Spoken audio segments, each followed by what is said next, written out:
It recognizes our belief in God, our country, not just individuals, our country, our founding fathers codified this in the documents that founded this country.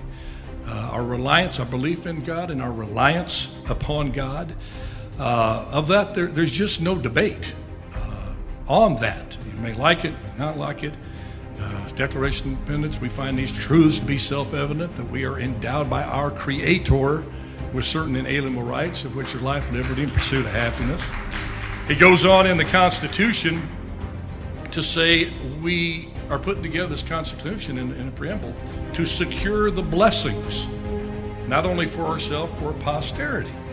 And that Constitution followed with a Bill of Rights that enumerated those godly rights given to man, including the very first one, which was the right to believe in God and to express that belief anytime, anywhere, including the public square. 33 million.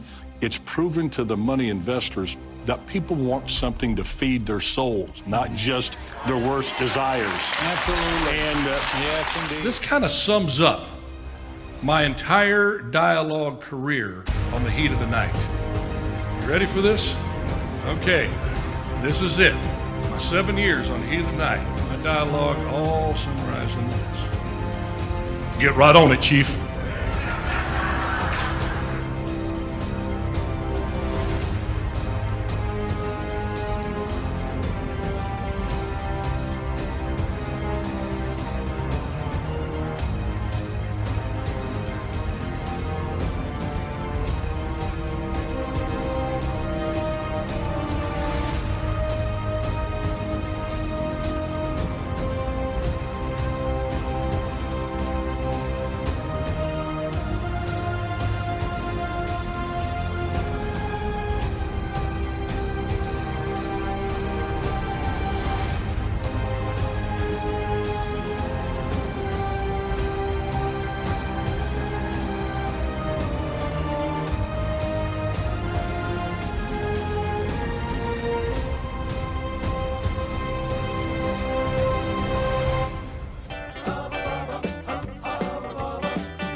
But Bubba's my name. I like my iced tea sweet and my women the same. I'm your brown-haired badge here in little old Sparta, but nobody's bigger or tougher or smarter. If you're looking to fight, best not be with me. Wanna be held tight? Well, now we'll just see. You never know in the heat of the night on TNT. Heat of the night on TNT. Now I don't put on any airs, but then I ain't no slob. Just a redneck boy with a blue-collar job. The ladies I date, they gonna have 'em some fun, 'cause I'm a big hunk of crime fighting son of a gun. So if you're looking to fight, come on up in the ring. You wanna be held tight, just about anything can happen in the heat of the night on TNT. Hubba, hubba, hubba, hubba, heat of the night on TNT. Yeah. From NFL quarterback to Hollywood to the mayor's office, and now behind the mic at KXEX, this is the Alan Autry Show. No retreat. And so, my fellow Americans, ask not what your country can do for you. Ask what you can do for your country. Mr. Gorbachev, tear down this wall. What the hell's going on out here? Everybody grabbing out there. Nobody. That the only thing we have to fear is fear itself. Today, I consider myself the luckiest man on the face of the earth. I'm not fearing any man. Mine eyes have seen the glory of the coming of the Lord. So, 5 seconds left in the game. Do you believe in miracles? Yes! Unbelievable. Free at last! Free at last! Thanks Almighty! We are free at last!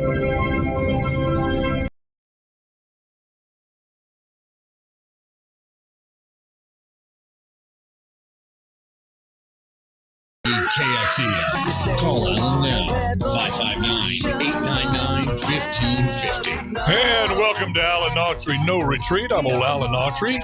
So honored and humbled to have you with us today, live From the bunker here at Manchester Center in my beloved Fresno, California, where it's only 109 degrees today. You know you're living in a hot spot in the country. When you wake up, you look at the weather report and say, man, it's only 109. So it is, hey, but I love it. I love the hot weather. I love it here in Fresno. And I love it that you've joined us today for this hour. To start with, well, you know what we're going to start with. Passing of Queen Elizabeth. That's dominating the news. As I think for at least today it should. What a remarkable woman. I don't think in terms of the life that this lady led, there's enough, enough adjectives to describe her life. Excuse me. When I've listened to quite a few interviews with her over the years, and she was always quick to point out in her inimitable way, that beautiful accent, how blessed she was to have that position. And through some of the most difficult times in the history of England, to be on that throne. And when you look back 70 years, this lady was on the throne. Back when the position of queen, that royal office, if you will, had at one time considerable influence. No official power here in the modern era as it had back in the day, nor should the king and queen of England ever have the power they had back in the day. Not good. We found out here in the United States with King George. No, I want that. But being a symbolic office, yet with some influence to it that it's hard for us to understand that here in America and around the world. You talk to folks from England, and you get usually one or two takes on the monarchy. Either it's to be deeply respected, and it's a representative of all the good that England and the UK possesses, or it reflects a privileged lifestyle that should be done away with. I've never talked to anybody from England. I've talked to quite a few folks, had a lot of friends in England, where they were middle of the ground on that, or lukewarm. I don't know. She's a queen. What? You don't really get that. I'm sure there's folks out there that have that opinion, but it's usually one way or the other. But you see, I think there's no disputing the life that this individual had. Came to the throne, folks, when she was 26 years old. Now, at 21, apparently, she made a declaration to her friends and to the people of the United Kingdom, England in particular, that she was going to devote her life to the service of her country, and proceeded to do just that. I don't think there's been a more selfless leader. Yeah, I know she lives at Buckingham Palace, the opulence, all that stuff. I get all that, but you have to look at what this lady did in terms of looking out for not just the upper crust of society in England, but for everyone in England, rich, poor, and in between. Winston Churchill, at many times during interviews, during the war and after World War II, spoke glowingly of Queen Elizabeth and her grasp of what was really going on, her wisdom that he used and he tapped into quite often during those difficult times during World War II. But 70 years on the throne, you've seen her in so many instances in terms of national crises, turmoil in the world, all the way to turmoil in her own family with all the writing and scandals with Prince Charles and Camilla and Di and all of that, and how she just so adroitly handled it all with that heart that you saw never got hardened or was never in attack mode, if you will. Very strong lady, an iron lady, Margaret Thatcher spoke highly of her. Excuse me. But you see her go through all the way through lately the controversy with her grandson, with Meghan Markle, all that stuff going on. And I don't think anybody could have handled it better. And you could tell by what she said, and I guess more importantly, what she didn't say during that time, that she was still had the country, the whole country, and the welfare of the country in her mind, even during those times. So just a remarkable lady. And I looked up at the monitor here, and it said, I don't know what this means. To me, it means a little something if you're of a spiritual nature. At least I guess there was a rainbow that appeared over Buckingham Palace shortly after her death. I don't know. You just read what you want to into that, or read nothing into it. I think it's kind of nice, This was by every measure a good woman, a fearless leader. Again, not holding official power. She saw 15. Can you imagine that, folks? 15 different heads of state she saw come and go during her 70 years on the throne. And she never had one of them come out saying, man, I wish that queen hadn't meddled in my administration. None of them. 15 of them. And some of them from the Labor Party, some from the Conservative Party, just a broad range of political ideologies there came and went rather, in her tenure there as queen. And not one of them had really a bad word to say about her. That just says something about this lady, and again, that commitment she made at the age of 21, a kid, saying, I'm going to give my life of service to this country that I so dearly love. Boy, could we take a lesson from her in today's politics in the United States of America, couldn't we? I think so. But now it's King Charles. All right. I know what you think. It was a day we knew was coming. I mean, for goodness sake, she was 96 years old. Yet it's still, to me, and I would assume quite a few of you folks that are listening and watching right now, it's still a shock. How can it be a shock that somebody 96 years old passes? George Burns was 100 years old. Didn't surprise me when George Burns passed. You get folks up there, he's 100 years old. And nothing against George Burns, pretty funny comic. But, you get up there, my goodness, you get in your 70s, okay, you can see the end in sight. 80s, man, you can really, the race is almost over. You get in the 90s, man, if life were a football game, you're in overtime. And in her case, she was double OT, 96 years old. Yet we ask ourselves, why are we still shocked? Why are we still, what was expected seems so unexpected. At least that's what I'm feeling right now. And it's kind of, here locally, kind of similar to a fellow that passed on who was an icon in this community named Jack Hanna.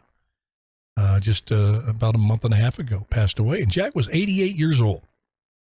I called him the last cowboy. He had meant so much to so many people, one of my mentors in life. And, I won't get into his life resume, just taken on my word. He was a tremendously respected man. And people knew he was getting up there, 88, pushing 90. He would even talk about it. I don't know how much longer I'm going to be around. He had that deep voice. Don't know how much longer I'll be around, Alan. But, I'm going to do the best I can. Strapping guy. Rode horses up way until his mid-80s. But he passed away from West Nile. And it was shocking. People just I couldn't believe it. No, not Jack Hanna. Jack's always been here. Yeah, I mean, they're saving a place on Mount Rushmore for him. He's that kind of an icon. He just, I hate using this term because we know it not to be true at all, but bigger than life. Some folks, you can let that kind of feeling you have for them seep into your your soul, even your mind knows we all got to die someday. Is certain people just, I don't know, it just doesn't happen. For whatever reason, when Clint Eastwood passes on, if I'm still around, Clint may outlive me, probably will. I doubt he'll have the same feeling about me, but with Clint, there's always Clint Eastwood. Well, there's always been Queen Elizabeth, and she meant so much to so many people, and it's just, it's shocking. But again, the torch has been passed to King Charles, and all of you folks that are out there of Autry's Army and those that just tune in because they hate me. We got quite a few of those, by the way, which is all right. Come on, because I don't hate you. You may disagree politically, but I want you to listen, because you know what? If we stay together and we talk with one another, we just might find out that we have something out there that we agree on. And if we stay talking with one another and not write each other off, we might find out we have something pretty dang important that we have in common that we can work together on. But a lot of folks, I think, are rolling their eyes going, all right, unleash the tabloids, King Charles, we're going to have a time with him. And they will. They'll be on him like white on rice. They will just be watching his every move, but what's new in his world, okay? So maybe, just maybe, he has been uniquely prepared for this scrutiny. Maybe, just maybe, he may not be as incompetent, may not be as, taken up space only type king. A lot of his criticism, he doesn't have any personality. He's this, he's that, he's not a leader. Who's going to listen to him? Yada, yada, yada, yada. And I don't know, maybe that will turn out to be true as king. But maybe, just maybe it won't. People said the same thing about Harry Truman when Franklin Delano Roosevelt passed away. They thought he was most ill-prepared president ever. Maybe he was. But he was the one that came up, hey, the buck stops here, and it did. He was the kind of leadership that the country needed at the time. Even the Republicans. Truman was a Democrat, very conservative Democrat. But by all historical measures, in totality, he gets a pretty strong passing grade coming in as president under the circumstances that he did, replacing one of the most beloved presidents in our history, and not blinking, and taking on that responsibility and becoming his own president. You said early on, I'm not Franklin Delano Roosevelt, and I'm not going to try to be Franklin Delano Roosevelt. I'm going to be the best Harry Truman I can be and serve my country. And again, by most historical measures, he did just that. Well, maybe King Charles will be the same way. And I think probably as much as he loved his mother, and again, by every measure, every interview, every photograph you see, it was very obvious that those two, the mother and the son, King Charles and Queen Elizabeth, really enjoyed each other's company. And you know that I'm just going to tell you, especially to the ladies out there, I've not met too many men, grown men, that weren't mama's boys. You may not know it. The boys during, growing up may not show it, but they think you hung the moon. They're hanging on every single word you say. And you go through stages where they cling to their fathers and, as they do the dad stuff. But you are something special as a mama to a boy, by and large, the vast majority. And there's God and mama. And sometimes, as I said on many shows, not in that order. Sometimes you look at your mother and you go to your mother first because you trust her so much. There's just something about the mama's boy and something about the daddy's girl. There's something to that. I'm not a psychiatrist. I can't get deep down in the weeds on that. I'd like to one of these days. Maybe we'll have a show on that. Close examination of mama's boys and daddy's girls. It might be worth the time to do that. But, what I'm saying is if he can take the best of what he's learned from his mother as queen and then take that information, take those lessons, and become his own man. Define King Charles his way. I think, especially during these difficult times all over the world, he's got a chance to do something very positive as the King of England. I just do. I'm not going to be one of these guys and roll their eyes. Oh, King Charles, this and that. I'll dredge up the past. A lot to go there. That's a tabloid's job. I'm just looking for people who have any kind of influence. Whether you're a school teacher, whether you're an actor, an athlete, you hold office, or you're in a symbolic office that people look at and listen to. I'm just concerned about your character. Do you care about others? Do you have that Queen Elizabeth spirit that I want to serve others?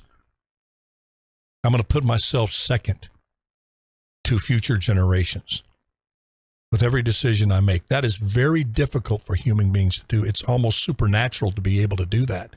Easy to say, especially when you're running for office. I mean, we got midterms coming up. Everybody's saying that. Republican, Democrat. I'm going to put you, the people, first. You roll your eyes and go, yeah, right. Until the election's over, then it's back cashing your check from the special interests. I hate to be cynical, but it's, when does it stop being cynicism and just become espousing the truth? And that's where we're at politically. So with Queen Elizabeth, we certainly have a role model of selfless service. And just maybe we have here in this world landscape, political landscape, because the King and Queen of England is a politically charged position, no getting around that King Charles can rise up and do his mama proud, do his mother proud. She has spoken on several occasions in interviews where she said, she was asked, when you leave, what do you expect from the king? Do you think he's going to adapt to the job? And every single time she had a quiet, confident, at least the times I saw interviews, a very quiet, sincere confidence in her son being able to fulfill that role. So anyway, that's what I have to say about the passing of the torch. That's don't claim to be an expert on that. Never been to England. Would like to go one day.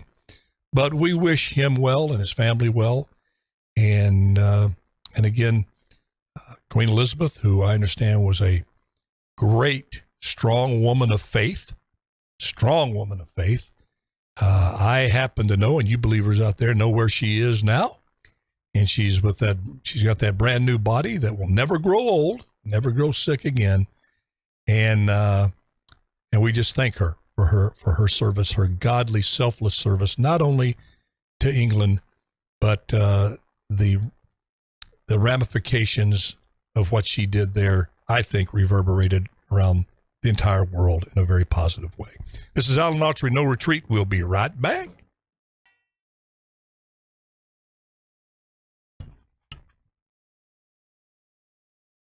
Oh, man, I want to fall off my horse here in the middle of the show.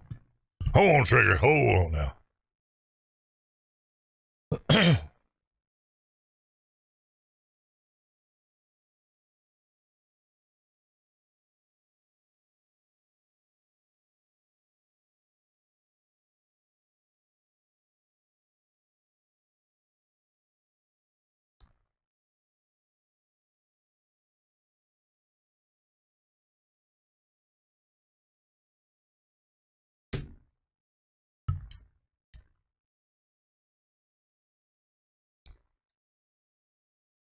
Oh, I want to thank you folks for tuning into the show yesterday and sharing the show. Gosh, I appreciate it. We had quite a few big jump in viewers of yesterday's show. So I just appreciate it. I know we talk about some pretty serious subjects on this show, but I try to lighten it up now and then, as we should in life. And I would suggest you do that as well. Very serious stuff, this thing called life, but There's a difference between just letting these things, dwelling on them and never giving yourself a chance to laugh and enjoy some of these things in life. And then just being so focused on it, you can't escape it and let it just overwhelm you. You never want to do that. It took me a long time to learn how to kind of compartmentalize those things. And I would advise you to do the same thing. I mean, we have to pay attention. There's stuff going on. There's forces coming at the basic principles of this country that we've never faced before. 1 minute. And like I said, I come from a movie background, but I'm not being overly dramatic when I say that. And we have to fight, but it's a marathon, not a sprint. So however way you fill those tanks back up, make sure you do that. Because I tell you, the foolishness coming at us will keep you busy 24/7 fighting it. You got to know when to go in the corner, rest up a little bit, then get back up there and fight the good fight. 30 seconds. The good fight. You always make it a good fight. Don't fight the bad fight. Because even if you win the bad fight, what have you really won? Deep. A deep one, Jeremy. It's true, though. Sometimes you lose when you win. And sometimes you win when you lose. 5 seconds.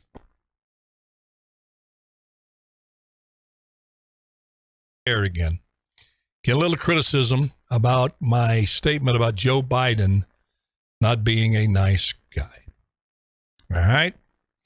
I have a lot of liberal friends, believe it or not. And not many woke friends. They don't have anything to do with. Well, there's one I would consider woke that believes in all this stuff, CRT and everything, and we're still able to have a somewhat of a relationship. But it's not that I won't talk to somebody who's a wokester or wokeaholic or whatever, and they call me some names like that. That's not like calling somebody profanity, thing like that. I have fun with that. But they just kind of won't touch me with a 10-foot pole. The wokester pole, but the wokesters. That's them over there. Liberals, classic liberals who believe in individual freedoms, believing if you're willing to die for the preservation of individual freedoms. We still I have a lot of friends like that. And then I've got some conservatives friends, and then I got some far right conservative friends. And I never joined a fraternity in college, and I think that really influenced me. I'll tell you a story one day of why I didn't, because of this whole herd mentality that. You do what the fraternity does, no matter what the fraternity does is absolutely 100% wrong. And if you don't go along with that fraternity attitude, then you're not a good fraternity member, and they can kick you out. Well, as Groucho Marx says, I don't want to be a part of a club that's the rules. I want to be a part of a club, a family, whatever, where you're allowed to think on your own. You come into it with your own conclusions. And usually like-minded people will come together in some kind of cohesive unit to make good progress in certain areas. But that happens naturally, not being forced. But the Joe Biden, when I said that Joe Biden was not a nice guy, let me just clarify this. I'm going to stand by that comment, but please bear with me on this so you'll at least understand. I'm not expecting you folks that got upset with me for saying that to say, oh, okay, Alan, I understand now. I agree with you. But there's a power in understanding the why somebody says something, the why somebody does something. Most people don't want to take the time to ask that question, and they sure don't want to take the time to listen to it, especially when they think it might be going counter to their preconceived notions and these narratives that they have in their mind about an individual or politics or whatever. But I want to go over this and hopefully make myself a little bit more clear. Excuse me. I did not say that Joe Biden was a bad man. I didn't say that Joe Biden is a good man. I don't know his heart. God does. Joe does, I hope. But I don't. I can't make a determination on somebody being a nice person. That's different than making a judgment on somebody's a good man, because good people do some bad things. Nice people do some mean things. Okay? And some mean people, bad people, do some good things. It would amaze you. So saying is a good or bad is making a judgment that only God can make about a person's heart. But what I can, make a statement about, what I can praise or criticize, and even go as far, now hold on now, I'm going to use the word that nobody likes to use, judgment on actions. I don't know the heart of Ezekiel Kelly, this guy that in Memphis who shot 4 people down in cold blood and injured 3 others. God knows his heart. Ezekiel, I don't know. He probably knows his heart. I don't know that, but I sure know. So I'm not going to pass judgment on that. But I sure as heck going to pass judgment on his actions.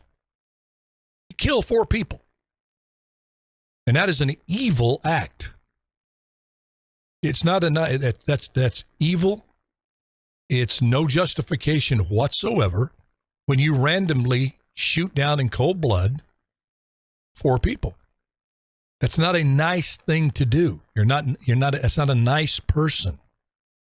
So I'm not splitting hairs when I'm saying the difference between nice and good. Because when the guy ran up to Jesus and said, "You're a good master, you're a good teacher," Jesus says, "Why do you call me good? Only the Father in heaven is good."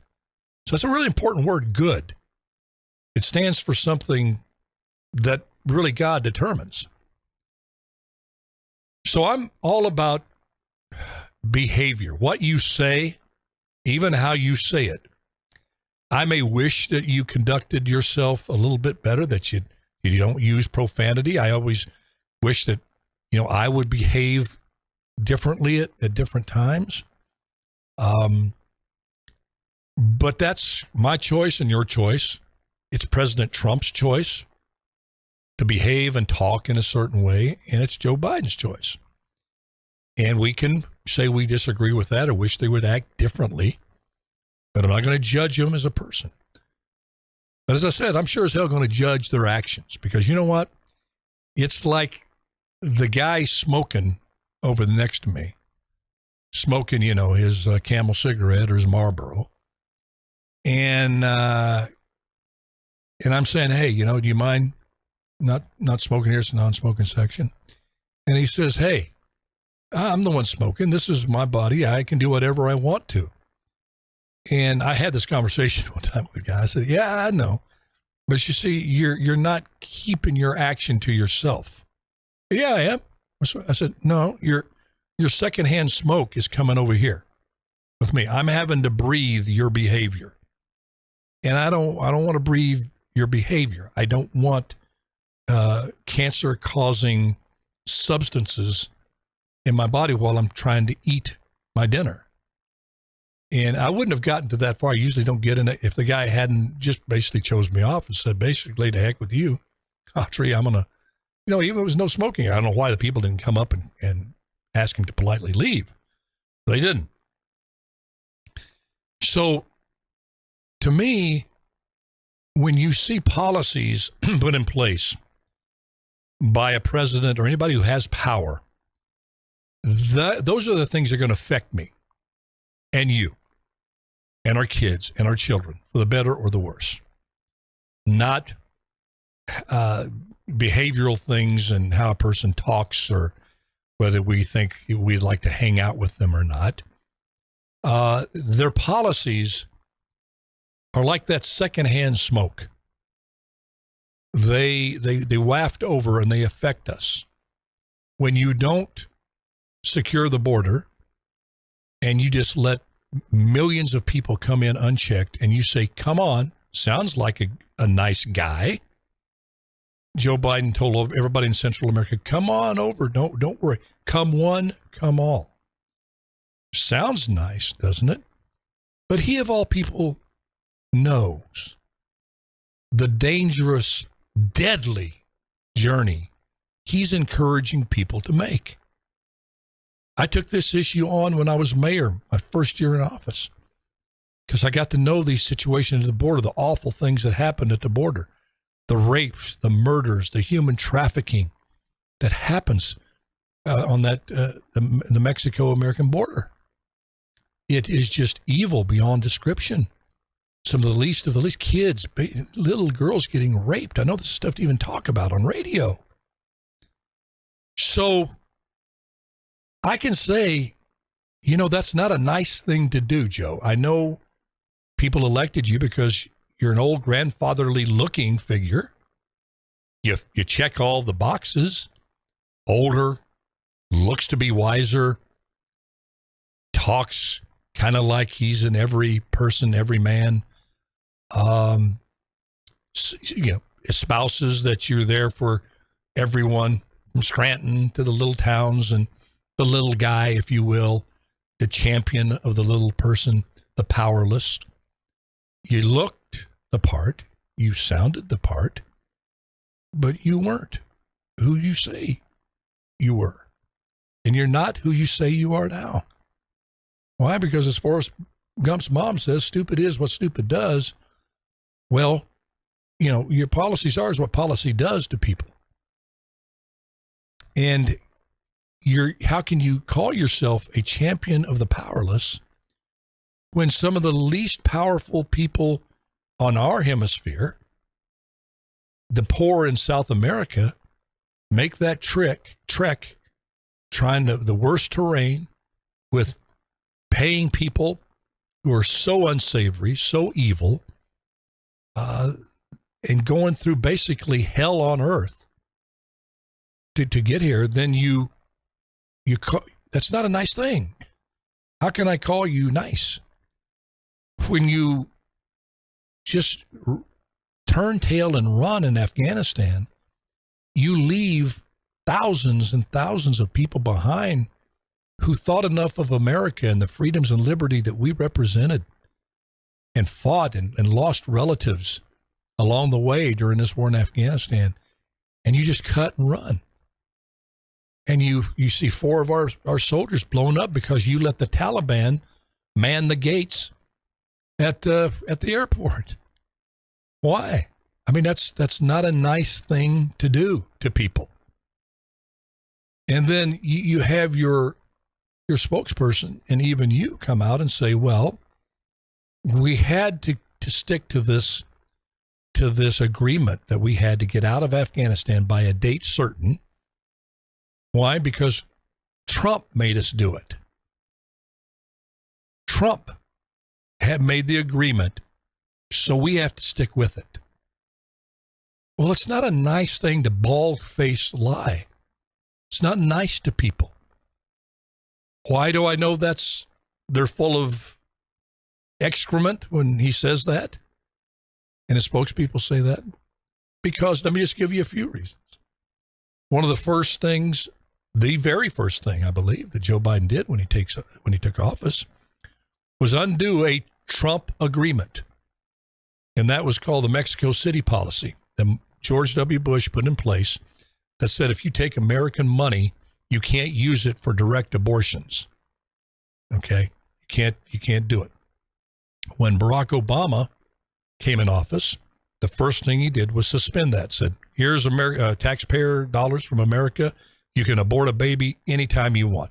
First trimester, second, third trimester, doesn't matter. Outside the womb with the umbilical cord still there, you can kill them. There was no running. Well, when Donald Trump came in office, he suspended the Mexico City policy. When Biden came in office, the first thing he did was put it back in place. Well, he went against a Trump agreement. Okay? Trump had an agreement for the Keystone Pipeline with Canada. Biden didn't blink twice about going against a Trump agreement on that, a Trump signed deal. With Iran, Trump got us out of that terrible deal with Iran that put him on a fast track to get a nuclear weapon. Joe Biden in office cuts off the Keystone Pipeline. As I said, went against the Trump decision.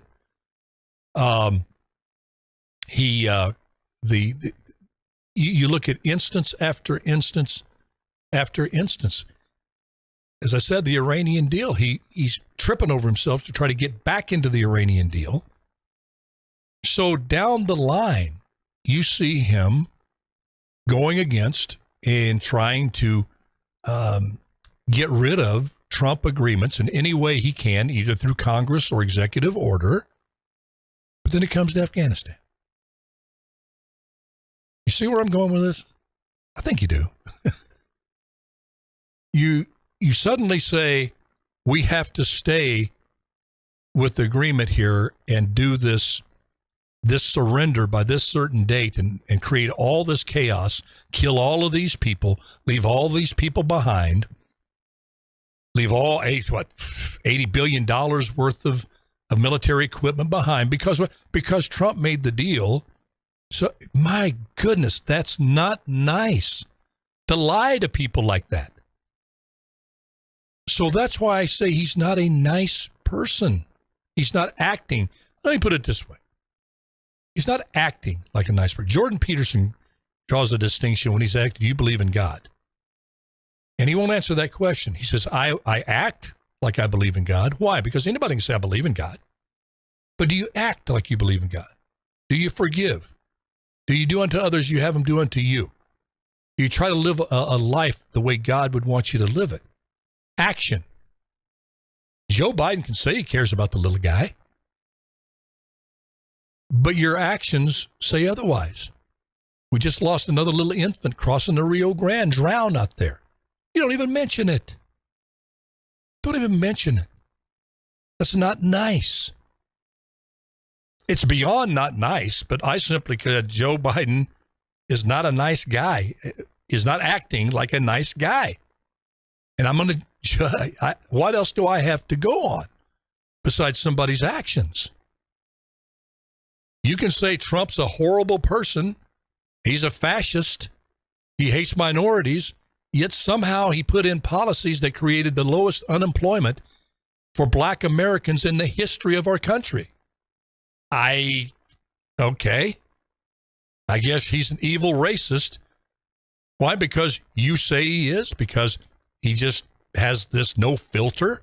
And I'm not a Trump apologist. I look at the policies. That's the secondhand smoke that's going to come our way. Or does the guy take the drag and blow the cigarette smoke the other way? Better yet, not even take out the cigarette. Because you take that analogy, excuse me, a little further. Joe Biden's a chain smoker in terms of bad policy so far. And that secondhand smoke is going across this country like you've never seen. We're all inhaling those carcinogens for the soul and for the economy. I'm sorry. I'd love to call in, folks. We can discuss it. I have these discussions with my friends that disagree with me. But here's the one thing that I've yet, some of my close friends that take the other path who support Biden. I say, well, I've given you my evidence of why I think he's not a nice guy. Okay? I'm going to respect your opinion that you feel otherwise. Now, where's your evidence? Give me the evidence that he's a nice guy. Like I just enumerated that you may think I'm off base, but I gave you my reasons. Give me your reasons why you think Joe Biden is a nice guy. By nice guy, meaning does he have policies that really help people? Does Anthony Blinken going over behind, not even an announced visit, to take $3 more billion to the Ukraine? Keep fighting, baby. You're winning. And not once has he called for peace. Joe Biden has not called for peace one single time. I have never in my lifetime heard a president in the time of conflict, maybe even those who wanted the conflict to go on, at least not do the lip service of calling for peace. Yeah, and you're seeing the most innocent people in the world, these young kids, these babies, the places being bombed with babies and mothers being killed, people starving. And guess what? We're heading for winter. And Putin says you're not getting any gas here. You know, the Ukraine and Western Europe. More people die of severe cold than severe heat. And we're heading into a winter there, of which Mr. Joe Nice Guy has not come forward and saying, okay, we've cut off these imports of natural gas and oil from Ukraine, but from Russia. But we know there's an impending disaster coming your way, Western Europe, with the cold winters. And out here, we don't have winters like they have over there. I mean, it's the winters over there in Russia and Ukraine that actually took down the Nazi machine, along with American troops, absolutely. But the weather is a killer. Do you hear that discussed? No, you hear the drumbeat of war. More Stinger missiles, more ammunition, more tanks, more planes. Lindsey Graham going over there, keep giving them hell, Zelensky. By the way, would you like to come over to the stock market and ring the bell on the stock market? Yeah. And hey, I line you up. I got you an agent. We'll get you a cover story, you and your wife, on GQ or Vogue, whatever it was. What in the heck is going on here? You're telling that president helped him get on Vogue and on Wall Street? Why don't you ask him what's your plan to actually win this war? Where's all that money we sent you? Did it really go to ammunition or did it go to Ukraine oligarchs? These are just questions. I'm sorry, folks. I come from a generation where we were taught to ask questions. Remember the term truth to power? Where in the heck has that gone? You woke left? Where's that gone? Liberals on the left who really, and there's a lot of them out there, you just stay silent. The ones that used to play the song during the 60s, Simon and Garfunkel, the sounds of silence like a cancer grows. Remember that? You used to sing it with tears in your eyes when you opposed the Vietnam War. Now, you're listening to gosh knows what, Tony Bennett records, and I like Tony Bennett, and going to your soccer practices, which is fine, or enjoying your retirement over on your fishing boat or going hunting, that's fine. But do you have a little smidgen of time to do a little introspection and say to yourself, what have I lost since the 60s when I was able to stand up against this type of carnage, this type of endless war? You got a little bit of time for that? Or are you afraid you're going to sound like a conservative? Your friends are going to call you a Trumpster. Well, I tell you, you don't really get a do-over. I'm talking to a lot of people my age and just a little bit younger and a little bit older. Anyway, we're going to take a quick. Well, you know what? Let's go to Laura because we won't take a break, Jeremy. We only have a few minutes. And Laura, are you there? I'm here. Hey, okay. You got what you got to say? I see the note says Trump agreements in Afghanistan. I don't know if you're going to agree or disagree, but you go. Picture too. I mean. You've asked all these questions, and they're all foreign policy related. You answered your own question early on. I mean, look at Joe Biden's foreign policy record. He served on the Foreign Relations Committee for 36 years. 36 years in the Senate, and every single decision, from the Balkans all the way to Kosovo, Bosnia, you name it, he called it wrong every single time. But that was never brought up during the campaign or anything else. I mean, you can go line item by line item, and every single foreign policy assertion that he made, decision that he made, turned out to be wrong. He is the worst when it comes to foreign policy. And that is something, unfortunately, that the next president is going to have to be good at. And Trump was no better in his own right, because Trump had too much of an ego.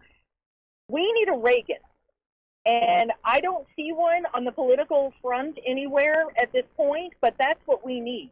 We need someone who has a spine, but also understands how to nuance foreign leaders that don't think like Americans.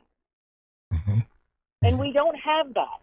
Yeah. And that's where we are in long term, we're in trouble. There is no politician that I've seen that has the capabilities of politicians of the past. They just don't. Because they're all about social media, they're all about becoming famous, they all want their likes, and they want to stay in power at any cost, and they don't care who they hurt or how they damage anybody, including this country, in order to hold on to it. And as far as the Doha agreement, I bet you money they didn't even read it, because going into office, they would have known there were 7 violations by the Taliban before he was inaugurated as president. On day one, they could have voided that treaty under the terms that were written in the treaty. But they didn't, because it wasn't even a consideration until about, 2 hours before the first plane was going to take off, that, I made it a campaign promise, we were going to get out of Afghanistan. Yeah. I agree with everything you just ran down. And Laura, here's where people, we agree on things, we disagree on it, but here's where we get lumped together, is when you tell the truth and you're not guided and, a slave to political ideology. You just try to come up with the truth in your head and in your heart. And then once you got that, then it's a decision. Do you have the courage to espouse that truth that from your perspective? It may not be, but it's your perspective. You generally think that you've made an observation. You believe this to be true, that to be false.